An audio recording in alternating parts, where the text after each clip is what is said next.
Ok? Então vamos lá. Alunos, dando continuidade à lei do processo administrativo estadual, voltemos aqui então para a lei 13.800/2001. Então o foco ainda é a lei 13.800/2001, que nada mais é do que a lei do processo administrativo federal. Quero tratar com vocês da comunicação dos atos administrativos. Então, essa lei é a lei do processo administrativo estadual. Quero tratar no artigo 23 da comunicação dos atos. Da comunicação dos atos. Então, vejamos aí, alunos. Abram comigo aí, vocês que estão com o material aí aberto, pessoal que está em casa, que está acompanhando pela internet aí, a lei do processo administrativo. Chequem comigo aí algumas disposições básicas. O artigo 26 diz: o órgão competente, perante o qual tramita o processo administrativo, determinará a intimação dos interessados para a ciência de decisão ou a efetivação de diligências. Aí olha o parágrafo primeiro que me interessa. A intimação deverá conter identificação do intimado e nome do órgão ou entidade administrativa. 2. Finalidade da intimação. 3. Data, hora e local em que deve comparecer. 4. Se o intimado deve comparecer pessoalmente ou fazer-se representar. 5º, informação da continuidade do processo, independentemente do seu comparecimento.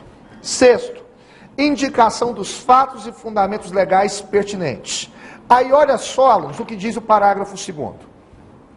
A intimação observará a antecedência mínima de 3 dias úteis quanto à data de comparecimento. Parágrafo 3º. A intimação poderá ser efetuada por ciência no processo, por via postal com aviso de recebimento, por telegrama ou outro meio que assegure a certeza da ciência do interessado. Parágrafo 4º. No caso de interessados indeterminados, desconhecidos ou com domicílio indefinido, a intimação deve ser efetuada por meio de publicação oficial.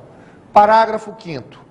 As intimações serão nulas quando feitas sem observância das prescrições legais, mas o comparecimento do administrado supre sua falta ou irregularidade.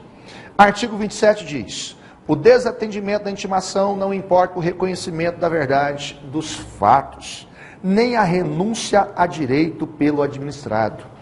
Parágrafo único diz: no prosseguimento do processo, será garantido o direito de ampla defesa ao interessado. Artigo 28 e último dessa parte aí, diz: devem ser objeto de intimação os atos do processo que resultem para o interessado em imposição de deveres, ônus, sanções ou restrição ao exercício de direitos e atividades e atos de outra natureza de seu interesse. Paro por aqui. Alunos, a outra parte que nós vamos tratar agora é da instrução do processo, lá no artigo 29. O artigo 29 trata acerca da instrução do processo administrativo estadual.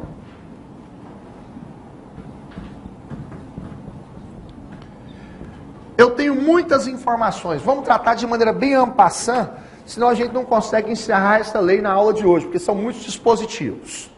E aqui é a parte que mais tem informações, porém, é as informações que você tem lá no direito penal, são as informações que você tem lá no direito civil.